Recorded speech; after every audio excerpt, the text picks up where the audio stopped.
Welcome to the China Influencer Marketing Podcast. Each week, we speak with top influencers, marketers, and brands who share their experiences, strategies, and tactics for influencer marketing in China. Here's your host, Lauren Hallanan. Hi, everyone, and welcome to episode 12 of the China Influencer Marketing Podcast.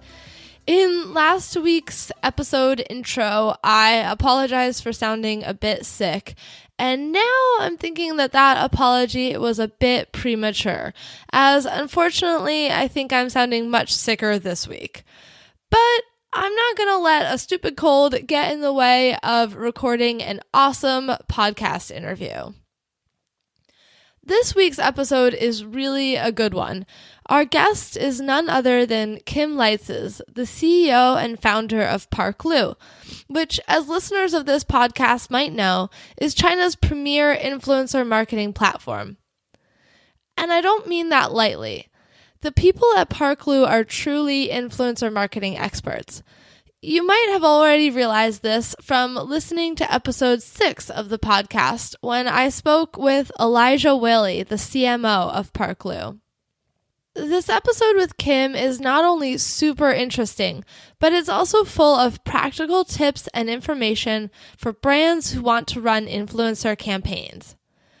We dive deep into some of the most common questions she receives from clients, including, should I work with one top-tier KOL or many smaller KOLs? How much should I budget? Which platform should I use? Is there a minimum number of KOLs we need to work with in order to see a significant result?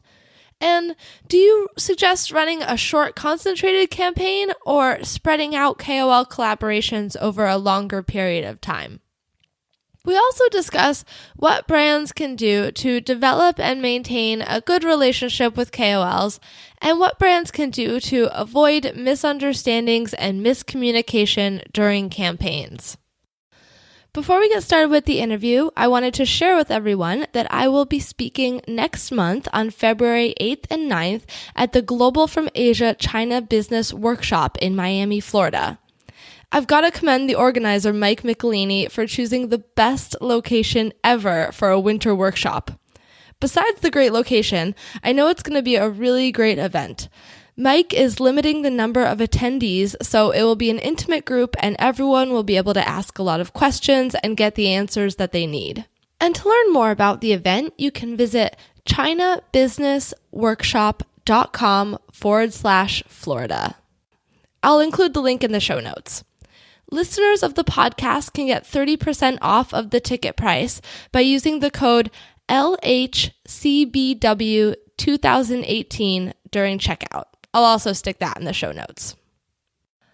I also want to apologize. The sound quality for the first about 10 minutes of the episode is a little bit poor, but after about the first 10 to 15 minutes, the connection gets good again, and there are no more issues. So again, just bear with it for the first 10 to 15 minutes, and I promise you the content is so good that it's worth listening to the poor audio quality. So get ready to learn. Here's my interview with Kim Leitzes.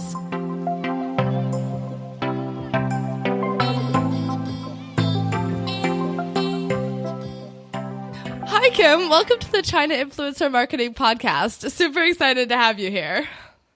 Thanks for having me. We're big fans of you, Lauren, as well as what you're doing with the podcast here. So really happy to be here. Thanks. So I think that a lot of the listeners already know about PARKLU and about the work that you guys are doing because we've had Elijah on and you guys sponsor the podcast. But I would love if you could kick off the podcast by sharing a bit of your background story and how you became interested in influencer marketing and what inspired you to start PARKLU. Well, this requires going back 8 years. So I moved from New York to Shanghai in 2010. And at the time, my background actually had nothing to do with marketing or even social media. I had previously come from a finance background, mostly working with consumer and retail brands, as well as doing strategy. So, PARKLU started off as more of a a side thing. It was actually, it stands for kind of a Chinglish mishmash of sort of Park Avenue, if you will. Obviously, Lu is not the word for avenue, but it was putting together a blog that was doing recommendations about what to buy, not only on Taobao, but on e-commerce, cross-border e-commerce. The blog was actually, was Mandarin when it started. And that's how I actually began to get to know and meet other bloggers. And now they're called influencers in China. So it all started as a shopping blog, ironically. And I guess in some ways, I didn't really realize at the time, but was trying to actually become an influencer. And creating content was a completely new thing for me as you know, as a skill set. And I was having a lot of fun with it. And along the way, discovered more from my personal and professional network that tons of brands really wanted to connect with bloggers in China. And so that's how it all got started. And honestly, it was, if anything, accidental, but getting into the influencer marketing space, because at the time the word influencer didn't even really exist, not the way it does today. People didn't even know what it meant. So that's kind of how it all got started. And through PARKLU's blog, we were connecting. We were working with brands that were sponsoring content. We were integrating, creators and bloggers on our content, and that's how we got to sort of the vision of where we are today, which is there are, like thousands of creators in China, and there are thousands of brands. And what is the best way to actually connect them for collaborative projects and make that as effortless as possible? So that's kind of the vision behind PARKLU. Oh wow! I didn't realize that you actually had your own. What happened to the blog? So me being a relatively naive finance geek, if you will, after a good year and some of creating daily content, I realized it wasn't really my true calling. It was something. That's why major hats off to creators like yourself, and even PARKLU's marketing team. And it was something that I realized that I wasn't, I think it takes a certain personality and to really open up completely and be more of a personal influencer, right? I think my original vision was more of a media company mindset. And I very much, the people who are being successful were really kind of opening up. And, if anything, you don't actually have much of a private sense of self, I think, when you become a successful KOL, if you will. And so I sort of decided that, this is probably not my calling, but what I am pretty good at is bridging between the brands and the KOLs themselves. So that's kind of, we decided to sort of shift, and so there you have it. So we the blog, we were doing it for a while on Weibo. Also at the time, believe it or not, we were doing email newsletter as well. And we basically found ourselves having more and more time dedicated to actually connecting between what were then, what was considered a reasonably good size. Was 10,000 followers on Weibo at the time in 2011, 2012. So we were spending more and more time connecting the two, and that's where we sort of. Okay. Yeah. So that's a really interesting evolution. And I think that's smart that you kind of recognized early on that you didn't really want to continue down that path, and kind of pivoted, and you were really focused more on following the trend and what was working, as opposed to forcing, because I think some people just think that, being an influencer is so glamorous and cool, so they might want to continue down that path, even though it's a lot of work. It is. I found myself constantly looking for, searching and sourcing ideas for content and how to do creative angles.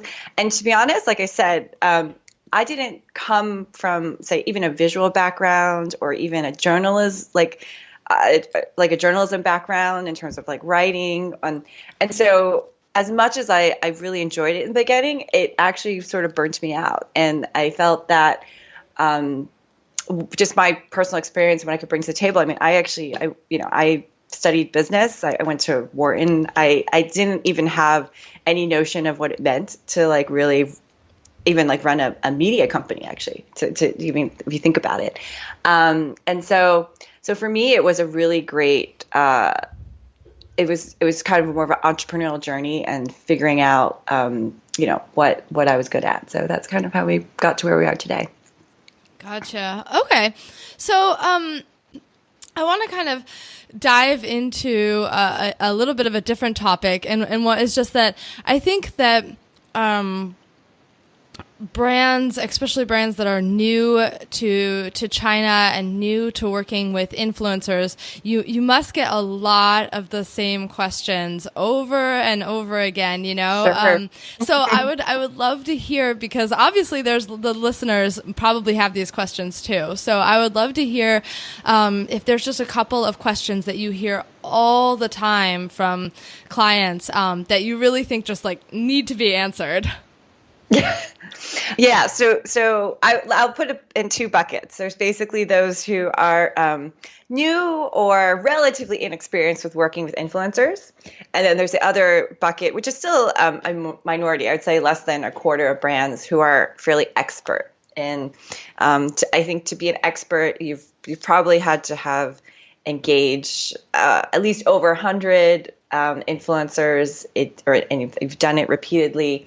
So anyone who's only worked with maybe, say, less than 50, you're still learning a lot about how to, optimize both in terms of the content as well as the relationship and the best way to actually collaborate with influencers. So I'll address the questions for more of the sort of newbie to intermediate marketers in that regard.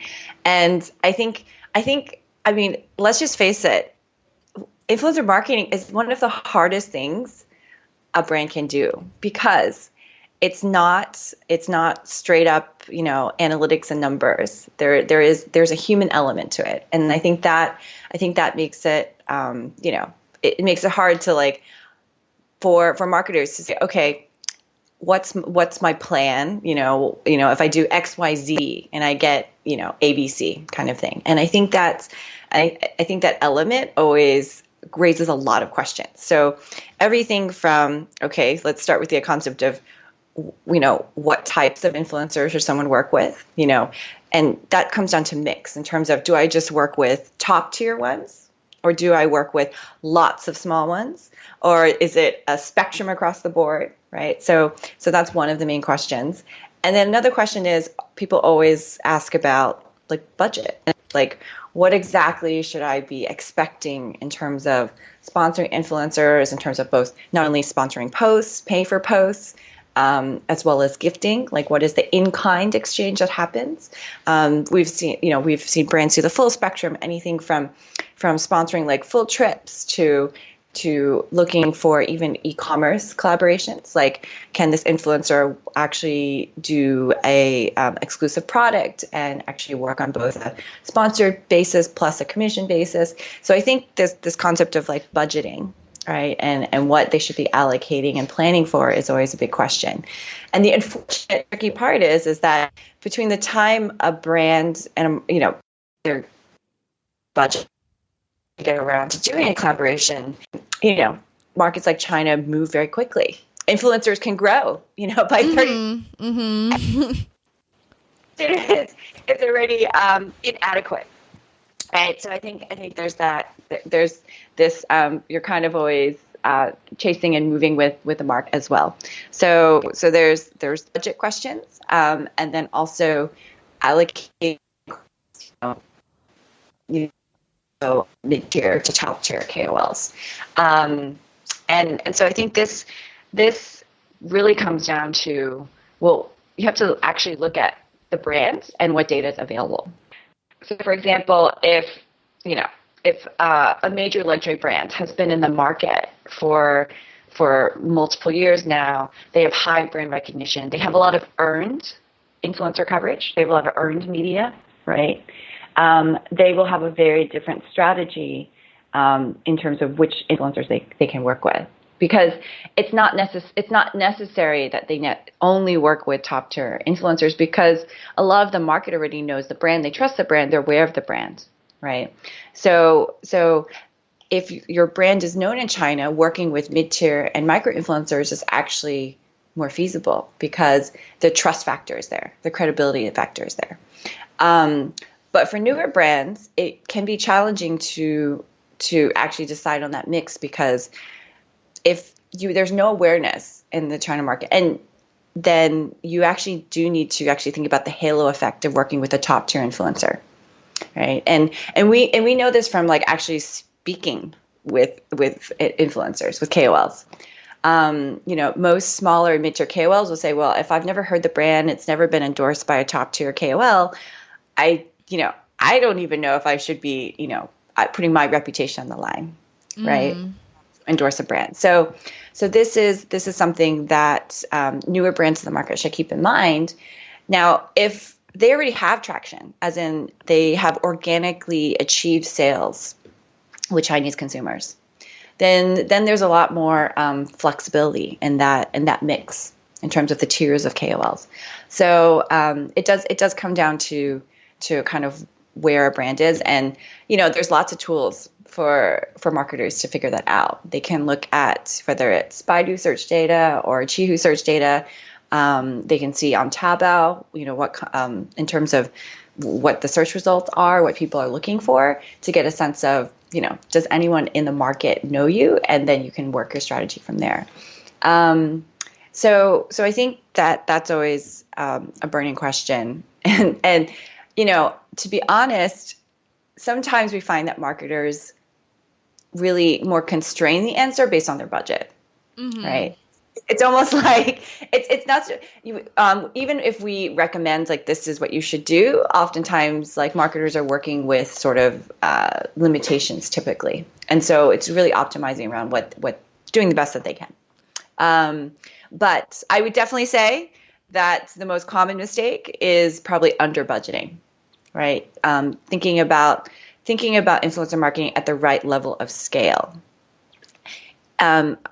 Brands who are really using an always-on strategy, meaning that they have influencer marketing as a key pillar in their marketing mix, they're working with hundreds, if not 1,000 KOLs in China in any given year or period of time, right?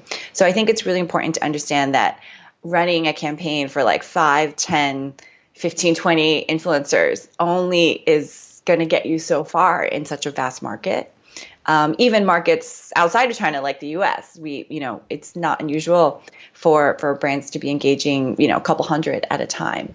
So I think the question of, it's not just what tier of influencer, but what is that reach that you need to achieve to really see a difference in terms of awareness and eventually sales conversion, right? So I think this is actually a big point we really want to make, is that a lot of brands are wanting to, test campaigns, see results. And I think that threshold for what's considered an even minimum test campaign continues to rise effectively. So, and the other thing is people always ask like, well, which platforms, like WeChat, Weibo, is Xiaohongshu, live streaming. And I think this again comes down to sort of the brand's decision how they're going to distribute in the market. So yeah. So I can elaborate on that if you want. Yeah, could you elaborate on that one? Well, actually, I want to go back. I do want to talk about that, but I want to go back real quick, just because I think what you were saying right now, I really do want to emphasize that. I think that a lot of brands just have this idea that, I work with 1, 2, 3, 4, 5 influencers, and it's going to make like a huge difference in, and I think obviously there needs to be pressure on the influencer to do good work and to really, just to come up with a good product, if they're going to work with the brand. But I think that the brand kind of puts too much pressure on influencers sometimes to just get these like crazy results and kind of be the magical answer to their problems. You know what I mean? So I think that it's a good point that, there are brands out there that are doing this with hundreds of influencers all year long, and it's not just a couple influencers that's going to make a difference. Correct. And it's not like a sporadic thing where it's just around, okay, let's say like, the retail calendar, like Chinese New Year, or a Singles Day, et cetera. It's a much more comprehensive strategy, right? Because when you think about it, why would you only work with influencers in the most competitive, intense retail period when every other brand is also marketing intensely, right? Right. Influencer marketing is the most expensive, leading up to Singles Day and, Chinese New Year. And actually, you should be working with them the rest of the year to build up awareness and, of your product and services. And then it becomes more of a call to action around those periods of time, right? So I think that's something where, it's a bit ironic, but as much as marketers want to put all their budget in those key sales periods, they might actually get more value if they're doing it in low periods, right? Because that's when, that's actually something that influencers come to us and say, like, yes, they can have, a sustainable income, but there are periods of time where they don't have that much work, right? And that's an opportunity for brands as well. So, sorry, what was the question? No, that was exactly what I was saying. Just that I think people need to be thinking about it all year long and more on like a long-term game, not just like, oh my God, there's this Singles Day coming up. We all of a sudden need to work with influencers and like, you know what I mean? So this campaign-based mentality,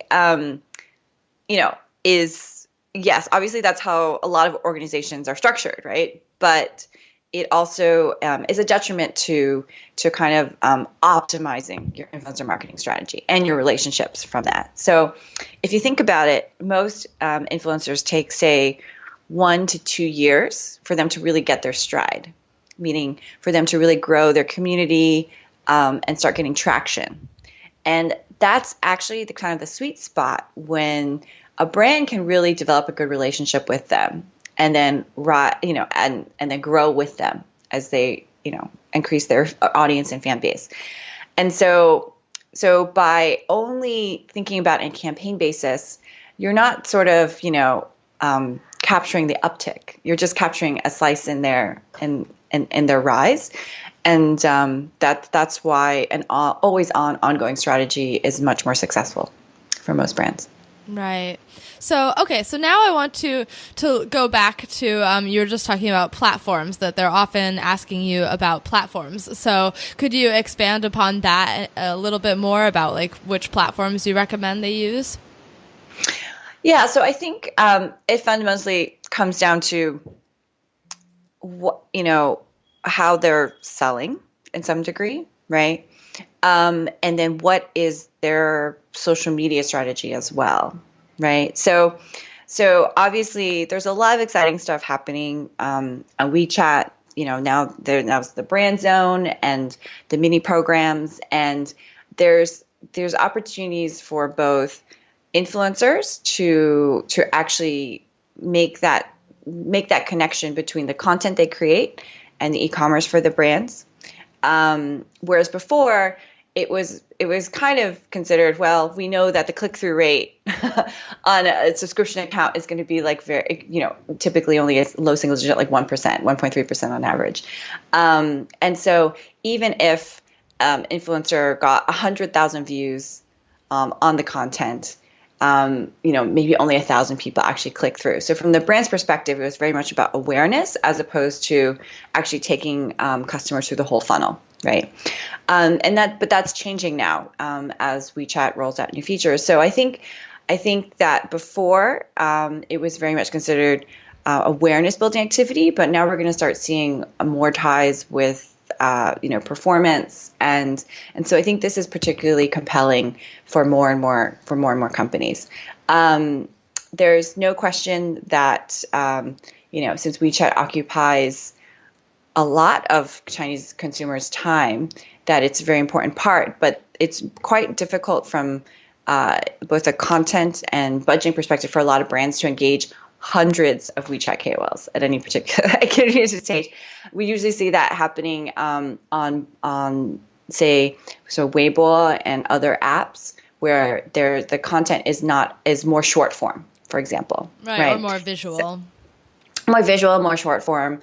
Because if you compare the amount of work that's created to do a Weibo post or a Meipai video or Xiaohongshu post, there's a lot less time involved. So the actual ability to execute and get like hundreds of creators to post content around the same window of time is much more doable on other platforms. So I think it also comes down to what the product is, right? So obviously, beauty care products that do very well on visual and video content. That's where you'll see those particular brands. They really emphasize whether it's live streaming or Meipai, et cetera. So that's it. It comes down to what exactly is the brand trying to communicate, right? This goes without saying. I think the WeChat content is particularly good when there's a story to tell, like a written story to tell, right? And this is where brands really have to step it up and create an opportunity, right, where the KOL has something very authentic and very interesting that their audience wants to know about. So that's where you see a lot of brands. Yes, they'll do offline, they'll do online to offline, offline to online, but you'll also see brands where they're also trying to create more of an ambassadorship relationship with KOLs, where they'll come to the headquarters or they'll meet the designer, et cetera. So there's actually more content there that they can write, and create like 30, 40 images and very extensive storytelling that's happening. So whereas with live streaming, it's a lot less scripted, right? And so there it's about just choosing creators where they are just naturally good at storytelling as well. So I think there's no like magic formula where it's like, okay, I'm going to work with influencers this month. I'm going to do 50% WeChat, 25% Xiaohongshu, and 25% Weibo. There's no magic formula. It really does depend on how the brand is looking to push, where they're wanting to grow their social media following, and two, which platform has the audience demographics that match their customer, frankly. We've seen instances where it was a baby care products. They were working with influencers who posted on both Meipai and Bilibili, and although their primary business was baby care products, they also had some beauty care products, and they found that Meipai, those influencers, they sold more beauty care products, and Billy, they sold more beauty care. So I think it's also understanding the demographics behind the respective platforms. And so I think that also involves understanding who the particular influencers' followers are as well. And not all the platforms really share that data, right? So yeah, I'm sure, unfortunately, right? So and on top of it, so really the main ones do, but even then by a limited lens compared to like a platform like Facebook, right? So for WeChat and Weibo, yes, you can have a sense of geography and age and gender, but it's not terribly detailed on that sort of psychographic or demographic data. So, but that I think is definitely something that brands should be thinking about when choosing platforms, is actual demographics. And and that's interesting about live streaming is 80% of the creators are female, and I think that's shifting a bit more. But a vast majority of the audience is actually male. So so that's something where you always sort of have to reverse think. It's not always the gender of the creator that matters. It's actually the gender of the audience. Yeah, definitely. Especially with live streaming, because I think that, for example, like Maypie, the users are primarily female. So, it's both a lot of like the content creators and the users are female. And I feel like some people kind of look at live streaming and they're like, oh, look at all these girls live streaming. But it's actually, a lot of males that are watching. And also that really depends on the platform though, because like on Maypie, there's a ton of girls watching. So, if you're targeting girls and you want to use live streaming, then you should probably go to Maypie. But a lot of the other platforms are going to be like male dominated. So, it doesn't make sense to be like having them sell makeup or something when your audience is primarily male. And exactly. So it's like the creator's gender does not dictate the audience, right? For example, a lot of the top tier beauty KOLs are actually men, and I remember Brandon asked me, why is that? And then we were trying to figure out why exactly, but a lot of Chinese women trust, makeup stylists who, whether maybe because they have been on TV shows or et cetera, that they're guys and they're good they're experts on skincare, et cetera. And it has nothing to do with necessarily their gender. So, I wonder if that's something. I'm sorry, I just thought, because like, when you go to get your hair cut in China, like the majority of the hairdressers are all male. And I also know a lot of like makeup artists and are male. So I guess maybe in China it's more common for males to have this job or this profession for some reason. So yeah, that's really interesting.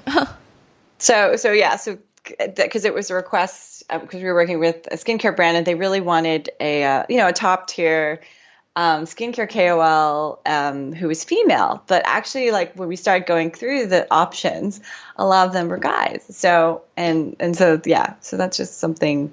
It's not always as you expect.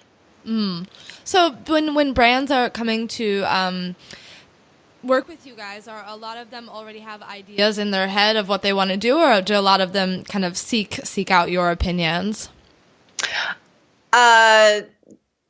I would say a mix of both. Again, I think it comes down to are as a marketer, are they fairly experienced in working with influencers or relatively new? So I think in the experience category, it's more like they've had lots of previous, I guess, collaboration data to know, okay, our particular brands and products do very well with this platform, this audience, et cetera.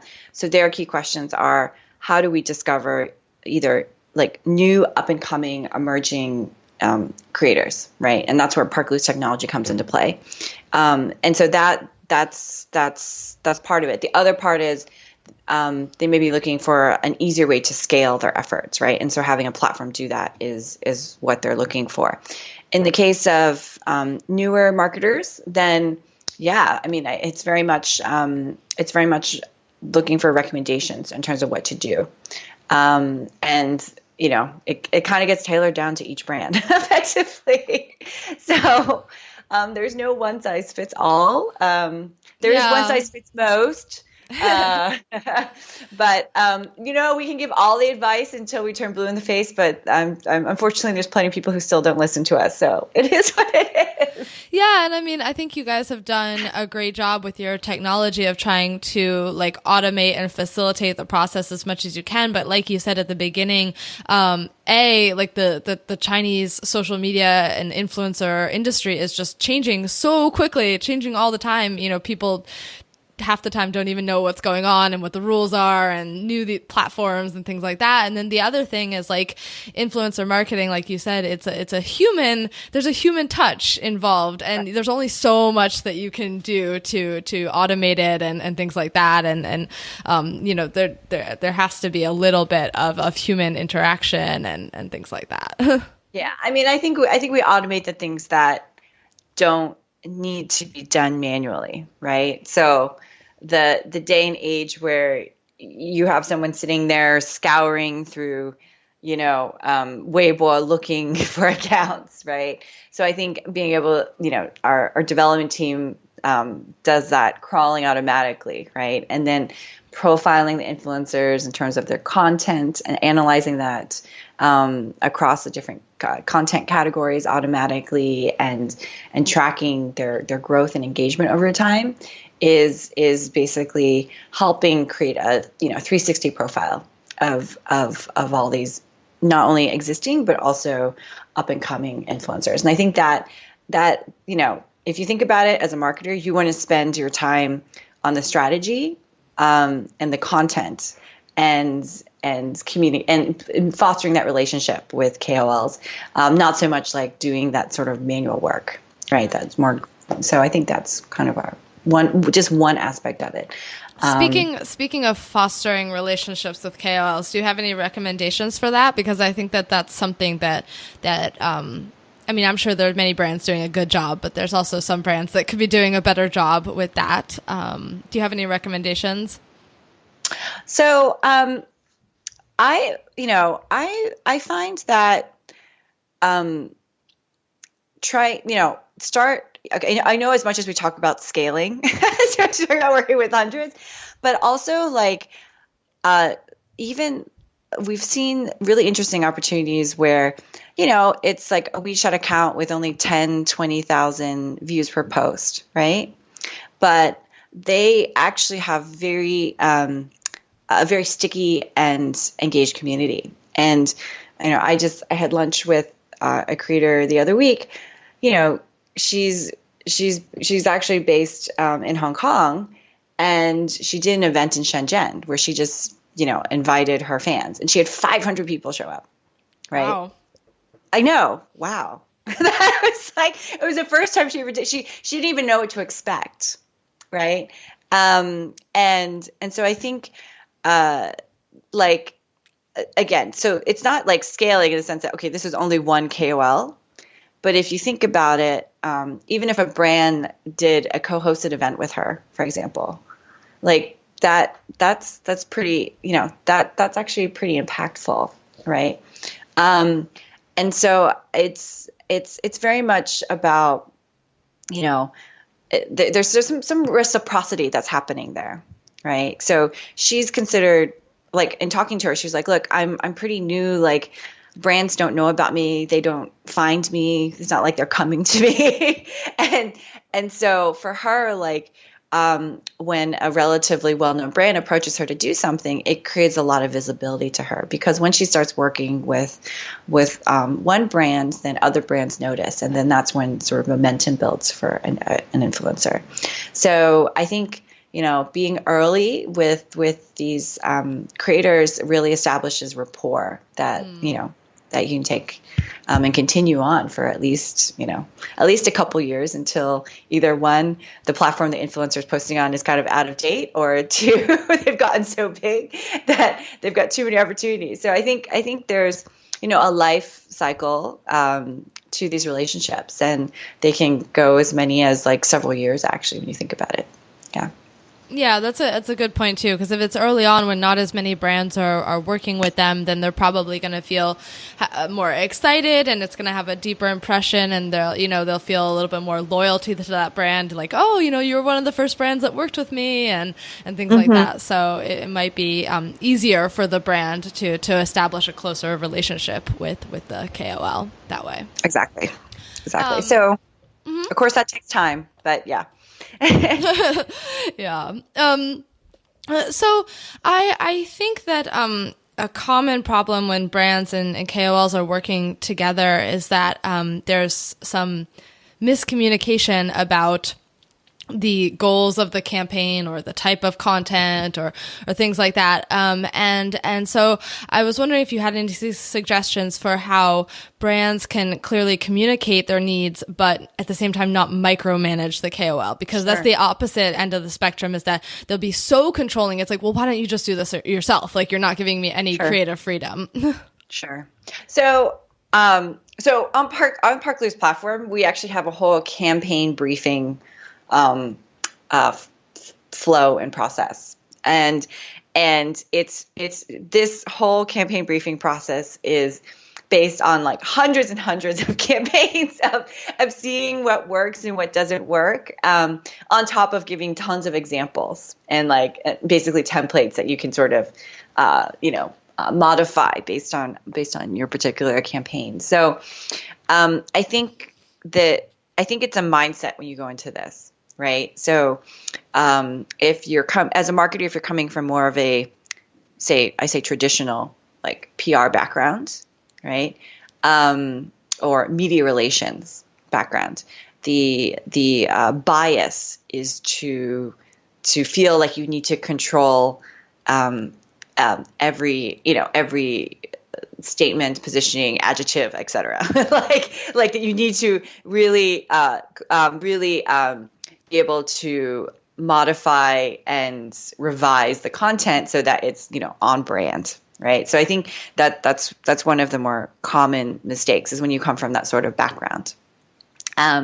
So the temptation is to request like approval before content is posted, but not only request approval for that, but then also temptation is to go through rounds of revisions, right? And I think so we typically suggest that, okay, you typically get one revision, right? If you were not necessarily a revision, but a suggestion, if you will.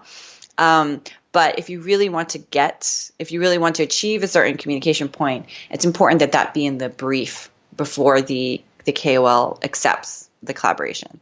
So what we mean by that is we sort of break it down between sort of the content do's and the content don'ts, right? So the content do's are, it could be anything from like, yes, please photograph or video, XYZ using the product or, around a certain theme, how it could be like, photograph using this content in your morning routine, for example, something like that. It could be fairly specific, but not to the point where it's not like they're giving a full storyboard of like, the 15, whether it's a 2-minute or the 10-minute video, right? So I think that's the content do's are very much in terms of what the brand would like to see, and we normally recommend that they actually provide examples of sort of visual inspiration or sort of an idea of what they're actually expecting to see, right? So I think that I think is key. But at the same time, like you said, it's not about micromanaging every point of the content, because why are you even engaging this creator if you don't trust them to create content exactly that would be keep in mind with what you have. So the content don'ts is actually this is the part where brands actually should spend more time. The content don'ts would be anything from, okay, well, if I'm a watch brand, I don't necessarily want you talking about another watch brand tomorrow. It would be nice if the influencer could pause on talking about competitive brands, whether that's 1 week, 2 weeks, a month, right? Something reasonable, right? I think that's a more common request now. It's not completely unusual. Now, of course, if the influencer is very niche, and they only talk about watches, it would be unreasonable to expect them not to talk about another watch brand the next day. So I think it depends on a case by case basis. Other content don'ts examples could be, how long is this post, at the top of their feed, for example. Right. So some influencers, it's not uncommon, like some of them might actually delete sponsored or commercial posts after a period of time. So that might be a brand request as well. Content don'ts could also mean like, in terms of this, whether or not the brand is allowed to repost the KOL's content on their own social media. Right. We're seeing this more and more where brands are actually working, particularly with micro creators, to actually use that content for their own WeChat, for their own Weibo and other accounts. So being clear on like, is this content, will this be used and distributed by the brand as well? And usually this is in the influencer's favor, right, to get more exposure, et cetera, typically. But for top tier creators, they might actually expect, they may actually charge more for that. So that's why you said that's probably like a lot of smaller influencers are doing that, because then they might not ask to be paid more for that. Correct. Right. So, we saw a situation where the top tier influencer had it in their contract where if their content was reposted, they would charge extra. And the brand's global social media manager didn't know. They reposted the content. Then there was a huge shuffle because they were expecting extra compensation for that, right? So I think yes. So those sort of things, particularly with top tier creators, those need to be specified up front. I love that idea of having a specific don'ts, because I think everyone thinks of the do's, like what they want. But I think that oftentimes brands don't clarify the don'ts. So I think I really like thinking about it in that sense. I think another specific example would be, if an influencer is creating, like, say, I don't know, holiday shopping list, right? It would be more authentic for the influencer to mention products from multiple e-commerce sites, not just one e-commerce site, right?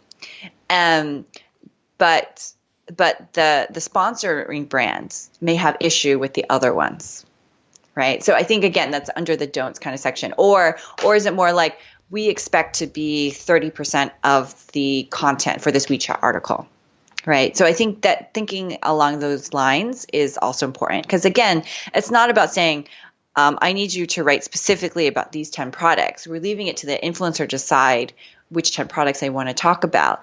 We'd like to see at least anywhere from 20, 30, 50% of those products to be from our brand. So I think it's also knowing what is market standard, right? If you look at a lot of WeChat content, unless the brand is doing a fully immersive content experience, like, flying someone to the Maldives or something like that, it's very unusual for 100% of that WeChat article to be about the brand. Mm-hmm. There'll be other content mixed in there. And so I think for that can cause confusion for, first time marketers when it comes to influencer marketing, because they see the content and they're like, wait, how come I'm only like 20, 30% of the WeChat article, right? I sponsored the whole post, right? But the influencer is creating content that they know will draw in the audience and get them to engage and give them value, right? And so it can't be overly commercial. And I think that's something to, I think if the brand's expectations are different than the norm, then that needs to be in the brief as well, right? Yeah, so. I had something completely like that happen to me over the summer as far as expectation. It was like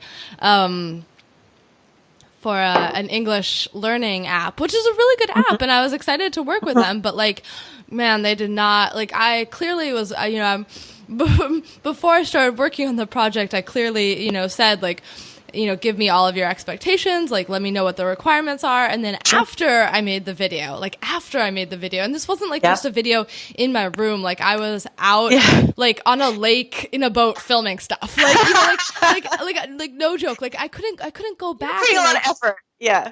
I put a lot of effort, and it was not something I could go back and really do again. I had cleared everything. And then they're like, well, how come? Because I, during the thing, I pulled up my phone and there was pictures of other English apps on the screen of my phone too. And they're like, well, why are those other apps showing up? I was like, what? I'm supposed to open my phone and the only thing in my phone is your app? That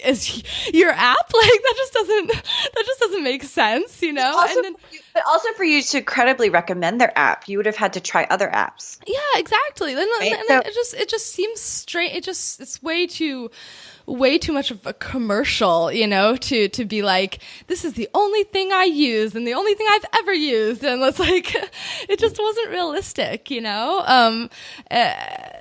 so it was really difficult just trying to explain. And then the whole, because I do a lot of travel content, right? So I would say that the majority of and they should know that if they're going to come and talk to me, you'd think they would have looked through my content.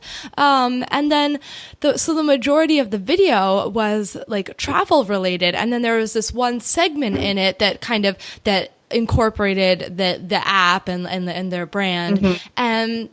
they were like, they pretty much just wanted me to cut out everything but that one segment. They're like, there's way too much other stuff. I'm like, but that's what people want to watch. They don't want to watch the advertisement part. Like, so I completely agree with what you're saying, that sometimes it's hard for people. They're like, but we paid for it. And it's like, yes, so I know how to incorporate it in a way that's not going to rub people wrong, you know?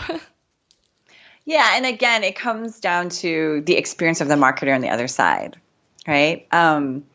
And, again, like there's different market norms as well. Right. So it can be really frustrating because we PARKLU sort of sits as a platform connecting. So oftentimes we find ourselves, we will not only recommend, but also mediate when issues arise. And it can be very challenging. It can be very challenging to reframe mindsets in this regard. So I'm glad we brought this topic up, Lauren. Happy we did.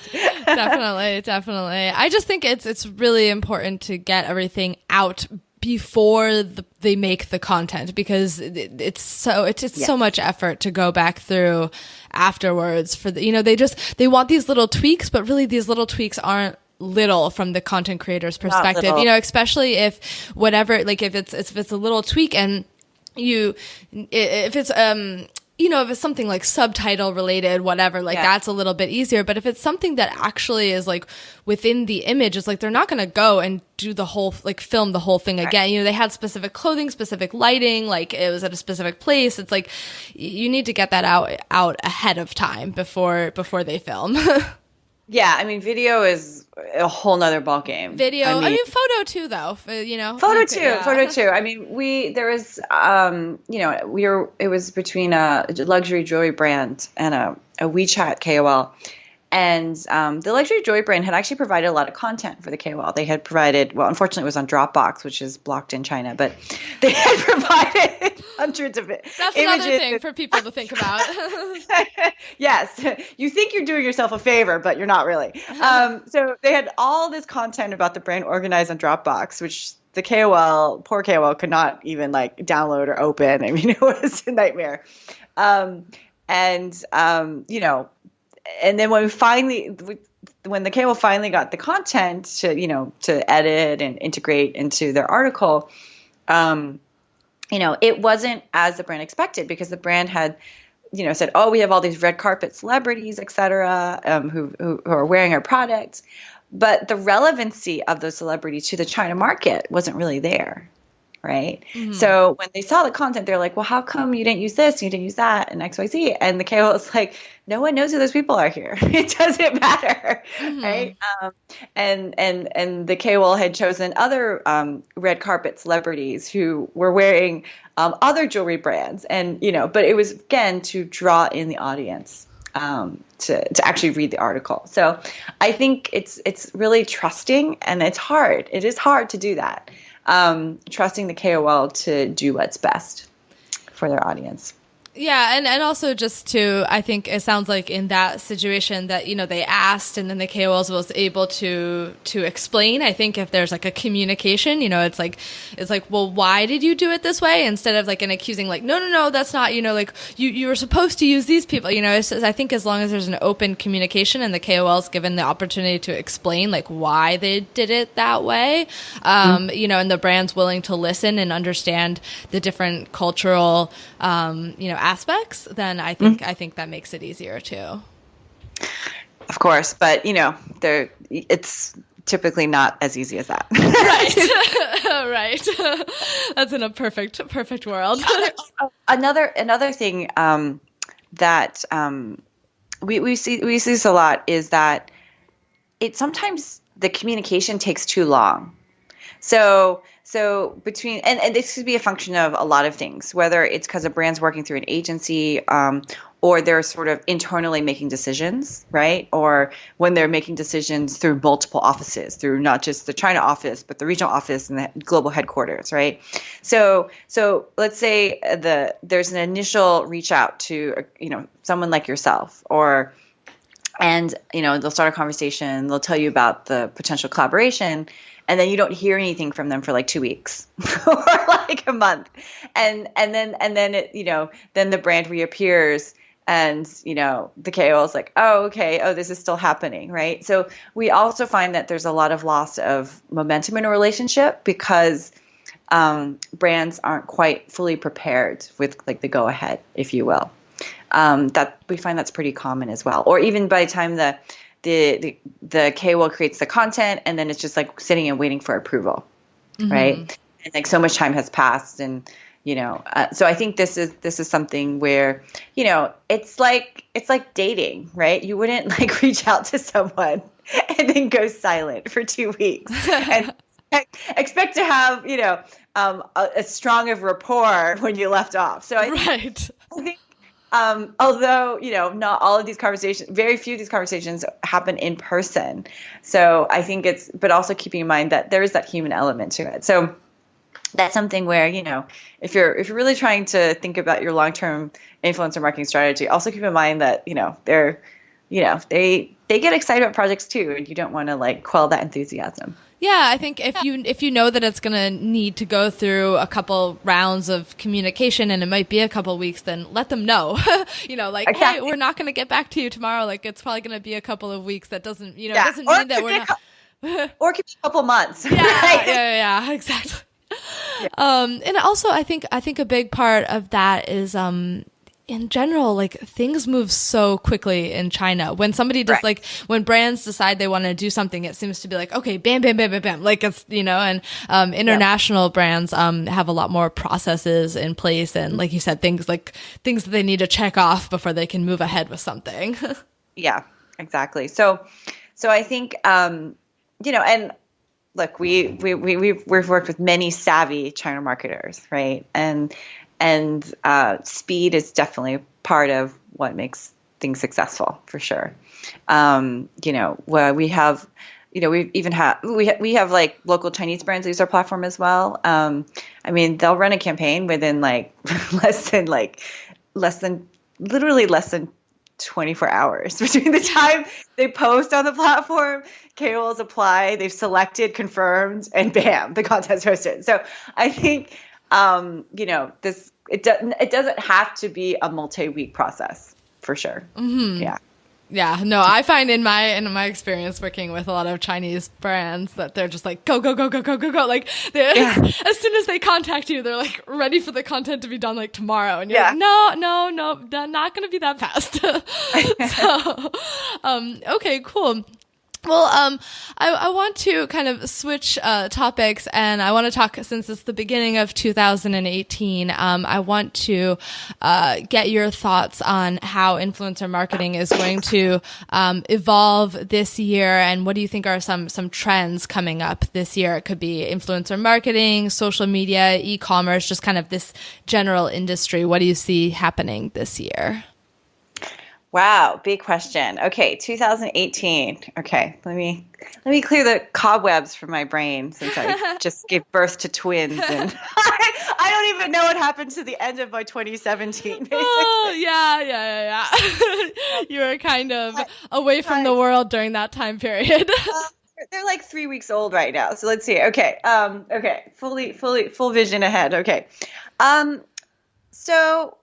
Okay, I kind of touched on this, but to recap a bit, I think we're going to see more and more brands make influencer marketing as a steady, like, pillar in their marketing mix, as opposed to just like a campaign basis, but actually be like, okay, we're going to do this in a regular, always-on strategy, right? And then, so I think that I think you're going to continue to see this shift. I think globally, only less than a quarter of brands are actually on an always-on KOL marketing basis. So there's actually a lot of room to grow in terms of bringing that to taking that to the next level. So I think that's one part. The other thing we're seeing is when you're sort of experimenting with influencer marketing, it's pretty, a lot of brands, they don't necessarily do it in-house. Like it's something where they may work with an agency to actually execute, et cetera. And so we're seeing, more and more marketing teams bring it in-house now that they sort of get the hang of it and they get the ropes of it, right? So really building that expertise is, and oftentimes it's when marketing teams have like that content creation mindset, right? They have creators on their team and they understand how to work with creators, right? Creators know how to work with creators. So I think that's something we're seeing. And, like I said, when I first came to China, the word influencer marketing, I don't even think was like on the, like, I don't even know if it existed, right? I mean, it's a term that's really risen in the last 2 to 3 years, right? Like even if you just look on like Google Trends, it's something that's gone up like 5x plus in the last couple of years. So I think you're going to start seeing, digital marketers, they've already started adding to their CVs that, okay, influencer marketing or KOL marketing is something that they're one of their skill sets. So I think this is something where it goes back to the idea that this will become like part of the mix. But I think what's really interesting is that from the influencer point of view, what they're going to be able to do. At PARKLU, we've always a huge proponent of seeing influencers create their own brands. This, will continue. We believe we'll continue to see this, especially, with that easy integration between social and e-commerce, whether it's on MayPie, whether it's on WeChat, with mini programs. Seeing more and more of this, where not only are they endorsing other brands, but actually kind of delving into maybe their own products and experimenting in that regard. And in a market like China, where the access to manufacturers is so easy, right? So we expect to see more of this. And, obviously it's going to be in categories where there's low barriers to entry. Obviously apparel was one of the first, but wouldn't be surprised to see more in beauty care as well. So I think this is something where seeing KOL-led brands is something we expect to see more of. And as a brand, where do you play in that, right? Do you, do you want to do product collaborations? Where it's like a co-design product. How are you going to be relevant in a world where individuals can actually create like very personal, tailored products for their audiences, and where does that fit? So I think that's something where that there's a huge opportunity actually for brands in this regard, and then also this concept of like new platforms like Douyin, like they've had such strong growth. And again, this is where it's fully immersive, very brand driven, as opposed to say like e-commerce driven content, but with like millions of views, right? So really seeing that level of content creation and just take another level up as well. So I mean, we're obviously very gung ho on the future for KOLs, and I think the platforms may change, but the actual mechanics of, what it takes for a successful KOL, in the beginning, it doesn't matter whether whether they have like 1,000 or 10,000 followers in the beginning, they have a very engaged community in the beginning. And that's the strongest indicator of whether they will become a successful mid-tier, top-tier KOL, is the level of engagement with their community in the early years, in the early period, maybe not years, it could be early months actually. So this is something that, we're continually excited about. And we hope to see the market actually be more informed and be more educated on what it takes to be a content creator. Like you said, like you went out on a lake on a boat, and like how much time you spent and plans that, right? Understanding like the amount of work involved. Sure, if it's like one photo, okay, I can see why people think that that's not that amount of work. But oftentimes, like when a KOL takes one photo, there's probably 10 or 20 that were made just to get to that one photo. Yeah, right? there's usually a lot of thought behind the photo too, as far as like the other objects in the photo and Correct. where the photo's taken and where they it's might taken. have driven somewhere to take it. And I mean, and is there a story associated with it? What they wore, Yeah. the music selected, the lighting. I think another trend is seeing KOLs as like mini creative agencies, right? And whether it's a micro influencer who's creating content that is repurposed on a brand social media, or if it's, a larger KOL where they're actually, actually going to be running, hours of live streaming for a brand on their own channel, et cetera. So I think this idea of KOLs as content agencies is something that we'll continue to see as well. Yeah. So not just as in they're distributing on their own channels, but also using that content for brands. Right. Wow. Thank you so much for coming on the podcast. I really appreciate it. And I know that everybody listening is going to get a lot out of that. Thanks so much, Lauren. Hi, everybody. I hope you enjoyed that interview with Kim. You can find her contact info in the show description or in the show notes on chinainfluencermarketing.com. Before you go, I want to share a couple of my key takeaways from the episode. I really liked what Kim was saying about working with KOLs throughout the year and not only during the hot periods like Singles Day and Chinese New Year. Brands should be working with KOLs the rest of the year to build up awareness and then employ a call to action during the holidays. I really liked what she said about that a lot of KOLs are actually looking for work during the low period. So that's a really good opportunity for your brand to maybe work with a very desirable KOL who might be too busy or have higher prices during the rest of the year. I also love the fact that PARKLU walks brands through creating a brief and that they focus not only on the content do's, but also on the content don'ts. For those of you that are interested, I am writing an article which will be up on the PARKLU blog within a week or two of this podcast coming out, in which I will be outlining some of the key elements of an influencer campaign brief. If you're listening to this episode into the future, then I will be updating the show notes and show description to include a link to the article when it comes out. And the last thing I want to emphasize is that brands should not expect the KOL's content to be 100% about their brand. That's not realistic, and Kim and I talked about that a bit in the episode. This is content marketing, not an advertisement. And the job of the KOL is to create interesting and engaging content that integrates your product in a way that their audience will enjoy. The content needs to have a greater theme, a greater message, and a lesson than just simply sharing your product. So that's it for my takeaways. I'd love to hear what you thought of the episode. You can leave me a comment on chinainfluencermarketing.com or reach out to me on LinkedIn. And if you liked this episode and know somebody else who might like it too, please don't forget to share. Thanks, and talk to you next week.